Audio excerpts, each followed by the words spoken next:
This video is brought to you by Keeps. Hi, my name is Ben from Wobi Design, and I usually make things out of recycled skateboards. Due to poor management, I had to move out of my old shop and set up this new shop. The new shop is massive and it's 28 feet long, 15 feet high, and about 10 feet wide. So in order to maximize this space, I made a loft to store all my materials and other tools up there. Now, in order to access the loft, I decided to make a foldable staircase instead of a ladder, and it went viral. It even got reposted by accounts that I draw a huge inspiration from, like Design Milk and Yango Design, and Hollywood celebrity like Jamie Lee Curtis reposted it on her Instagram page. And this is where the general public started to lose their shit. Some people said I wouldn't be able to get down if somebody folded up the stairs while I was up in the loft, so I made this video. Some people said it wouldn't hold fat Americans, so I made this video. And many people said I needed a handle, so I made this video. And I just couldn't believe how many people asked why I made it fold. And eventually I got so sick of their shit, I decided to just break it. Babe, breathe. You got this. Breathe. I'm doing it. Stop saying shit too. All I hear is da-da-da-da-da-da. Same thing over and over. That's what it takes, homegirl. This is easy. He's going crazy. Come here. The main reason why I wanted to break it was so that I could make a new one and improve on it. And while I'm at it, I could make a detailed tutorial on how to make this foldable staircase, and maybe you can make it and make the necessary improvements according to your needs. And since I make YouTube videos for a living, why not get new sponsors on board and pretty much make a brand new one? Now, speaking of sponsors and losing hair over the staircase, let's talk about this. Does this look weird? No. Are you recording? Yes. Oh. Now, speaking of sponsors and losing hair over this staircase, let's talk about the sponsor of this video, which is Keeps. Did you know 2 out of 3 guys will experience some sort of male pattern baldness by the time they're 35? You might think it's because you're always wearing a hat, or maybe it's passed down from your mom's side, or maybe you fully accepted that you're going to lose all your hair and hoping that you're going to end up looking like this, but in reality, you're going to end up looking something like this. There's many different contributing factors to your hair loss, and the best way to prevent hair loss is to do something about it while you still have some hair left. Prevention is key to saving your hair. With Keeps, a licensed doctor will review your information online and recommend the right hair loss treatment plan for you. You can message your Keeps doctor 24/7 with any questions along the way and track your progress with Keeps Progress Tracking Tool. Your FDA-approved medication for hair loss will be shipped directly to your door, and it's very affordable. Keeps treatment typically take between 4 to 6 months to start seeing results, so it's important to act fast. So if you're ready to take action and prevent hair loss, go to keeps.com/wobi or click the link in the description below and get 50% off your first order. That's keeps.com/wobi. Thank you, Keeps, for sponsoring this video.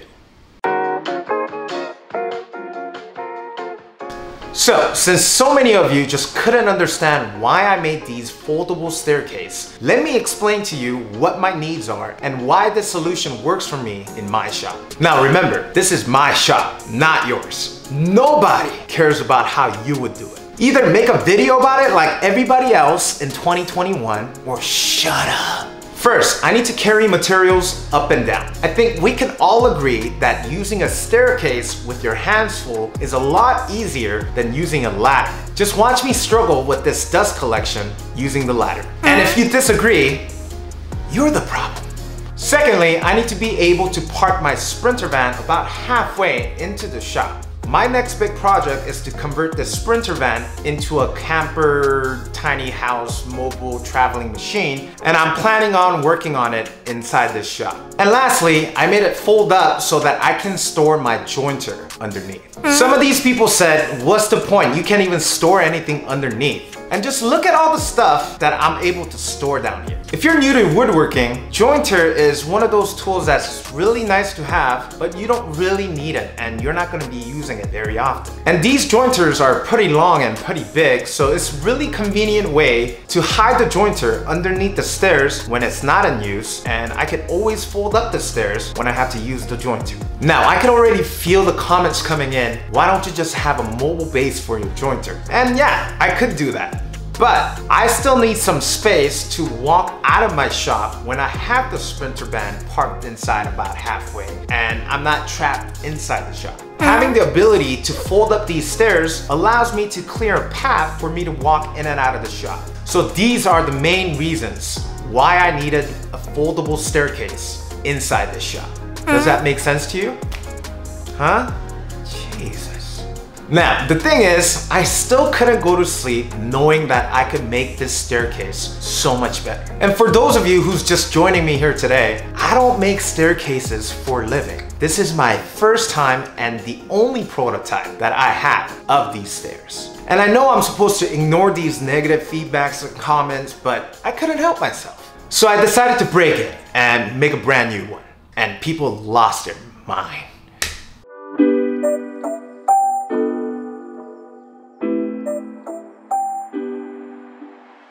Now, while breaking it, I wanted to figure out the weakest point of these stairs. My bet was actually on the 2x12 stringers because the grain orientation was oriented in a perfect way for it to snap off. But the failure actually happened where the screws and the door hinge met. I just screwed these 1.5-inch screws that I had left over from the loft, and the screw head was barely bigger than the door hinge holes. Some of these steps still had the screws in them, and as for the door hinges, it did bend the plates, but the hinge itself was still intact and no failure happened there. So this is what I learned from breaking this staircase. It all came down to the choice of materials that I use, which is the 2x12s, the 1.5-inch screws, and even just using one single door hinge per step. So I'm actually going to use number 10 spec screws that's 2 inches long, as well as double up on the hinges and use 3 layers of 3/4 inch plywood to make my own stringer and the steps as well. This should improve any of the issues that these people were mentioning. Okay, so many of you asked how you could build this yourselves, so I'm going to show you step by step on how to do just that for this version 2.0. Before starting on the stairs 2.0, I removed the old stairs and painted the walls. Some people even had problems with my wall not being painted. Now, for materials, I used 5 full sheet of 3/4 inch plywood, 4 door hinges per step, and these number 10 spec screws that are 2 inches long. Now, as for the tools, you can make this using basic hand power tools like your circular saw, jigsaw, a drill and driver combo, as well as a sander. And shout out to Hard Tools for sending me these tools to try out. It's sold exclusively at Walmart, so you can pick these up and start building them yourselves. Thanks, Hard Tools. First, I needed to make my own 2x12 out of plywood, and that had to be at least 14 feet long according to my design. So I ripped 3 full sheets in half first with the circular saw, and then ripped them into 11.5 inches on the table saw. Then I staggered them and laminated 3 layers of plywood to make one long string. Glue and screws really held these plywoods together, and this should be much stronger than a traditional construction grade 2x12s. A lot heavier too. While the stringers were drying, I started ripping 2 full sheets of plywood for the steps. I ripped them 9.5 inches wide to maximize the plywood so that I would end up with 5 strips of 9.5 inch by 8 feet per sheet. According to the California Loft Code, steps to the loft must be a minimum 22 inches wide. I gave myself extra room for comfort and made it 27 inches wide. Pro tip, use a template to mark each step so that you're not compounding your mistakes. Now, at this point, I realized it started getting really heavy. So instead of gluing up 3 layers of plywood for the steps, I decided to use strips of plywood for the middle layer to remove some of the weight.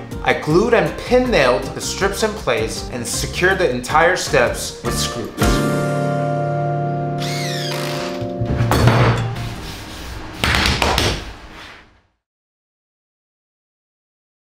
Now, here's the most important part of the steps. How to measure and cut each step. Each staircase is going to be a little bit different, and that's one of the main reasons why I can't just sell you a plan of these staircases. It all depends on the total rise, which is the distance from your finished floor to the finished loft. Mine comes out to be 106 inches. Now that we have the total rise, we need to figure out how many steps it's going to take to get up to the loft. Traditionally, ideal rise will be somewhere around 7 inches, run being about 10 inches. Personally, I like having higher steps, so I'm actually going to max out on the rise. According to the loft code here in California, the maximum rise that I can have is 9 inches.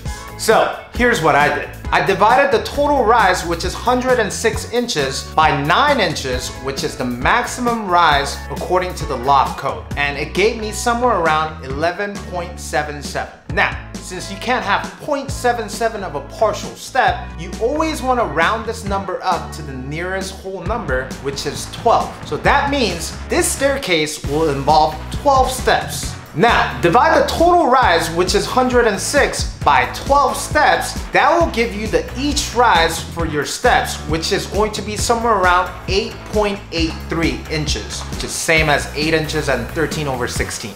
Now, if you feel like this rise is a little too high for you, you could always add more steps. Let's say I add 3 more steps to this staircase, I would have somewhere close to 7-inch rise per step. So, this is all according to your preference of how you want to do it. Just make sure you're not going over the maximum rise. Now, for the run, also referred to as tread, has to be minimum 7¼ inches according to the loft code. As you might have noticed already, I made the steps with 9½ inches run and 27 inches wide. And I wanted to give myself a little bit of room when it's folding up and down, so I'm adding 1/4 inch on both sides of the steps, so my treads has to be cut at 10 inches instead of 9½ inches.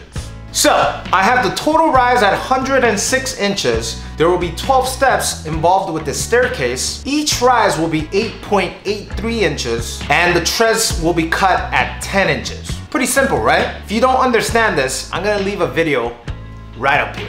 1/2 inches, so I have about 1/4 inch on each side for a little bit of wiggle room when I'm folding it up. Now that we have all the measurements, let me show you how to mark them on your stringers. You'll need a right angle ruler and a straight piece of wood and 2 clamps. On one side of the ruler will be your run, 10 inches in my case, and on the other side of the ruler will be your rise, 8 and 13/16 in my case. Secure those measurements with clamps, and you just made yourself a marking jig for your stringer. Take your marking jig and start marking out your rise and run. Now, here's where it gets kind of confusing. Remember how I said there's 12 steps involved with this staircase? Well, if you count the loft as a step, you could just cut out 11 steps for your stringers that goes against the wall. Which means I'm going to mark 11 rise and runs for the stringer that goes against the wall. Now, since I have my steps at 2¼ inches thick, I need to subtract that number from the first step on the stringer so that I don't have the first step at, I don't know, 10 inches, or whatever the case might be. And that's how you cut the stringer against the wall. As for the outside stringer, I decided to flip it upside down, and people lost their mind over this. The main reason why I decided to do this is so that I could fold it flat against the wall without having the stringer sticking out from the wall. Now, I've seen different versions of these foldable staircases where the outside stringer was oriented in the right direction. It just doesn't look as nice as one of these where it folds up perfectly flat against the wall. So that's the main reason why I'm doing it upside down. Okay?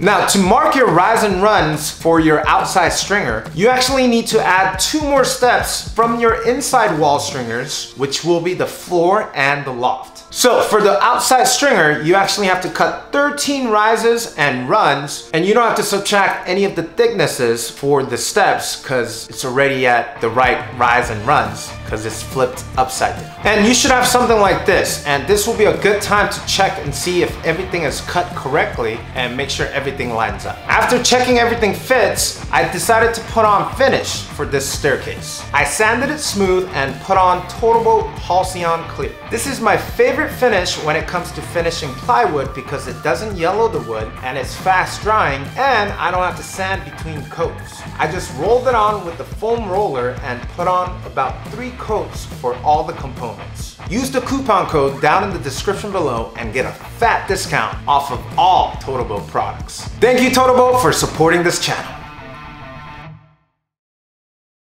Now, to install this staircase, I started off with the inside stringer against the wall. I made sure everything was leveled and secured them against the wall. I then placed the outside stringer and made sure the steps would be leveled before I started assembling. To assemble, I installed 2 door hinges per step on the inside stringers. I used these self-centering drill bits from Montana brand, which are meant for pre-drilling for door hinges. Now, instead of bolts, I decided to use these number 10 spec screws. These are so coarse that I broke 4 of my drill bits just to drive them in. I can then bring my step and have it in a folded up position and line it up. I spaced out 1/4 inches on both sides and then pre-drilled and drove in the screws. I did this all the way up and the steps naturally stayed folded up without any assistance. Next, I can bring in my outside stringer and start lining it up. I screwed the first step into the outside stringer and checked to see if everything was lining up. I can then install the door hinges first, then secure each step by pre-drilling and driving in the spec screws. And I did this all the way up, and now I have a foldable staircase 2.0. Woo! Now, in order to fold up the stairs easily, I added these gas struts. I originally thought about using 3 of these heavy-duty gas struts, but just 2 worked out perfectly. It's so strong that I actually have to push it all the way down, but luckily it stays down when I push it all the way down, and it stays up when I push it up. There's no way this is going to come down by itself. I also added these sorry-ass handrails. Here's your stupid handrail. I got these handrail mounts from Amazon and I'm using 1.5 inch dowels, and I connected them all the way up the stairs. And the only reason why I'm installing these handrails is so that I could avoid any comments coming in about the damn handrails. I fully expect people commenting about having the handrails on the other side. Write in the comments below if you think I need more handrails. And lastly, I added skateboard grip tape on each of these steps. It covered up all the screws and provided more grip for better safety. So, here it is, a foldable staircase 2.0. Just to make you guys happy, I posted this video on Instagram of me carrying a 92-pound planer up the stairs. And to be perfectly clear, there is a little bit of flex, but it's definitely not life-threatening. So relax, you drama queens. Jesus.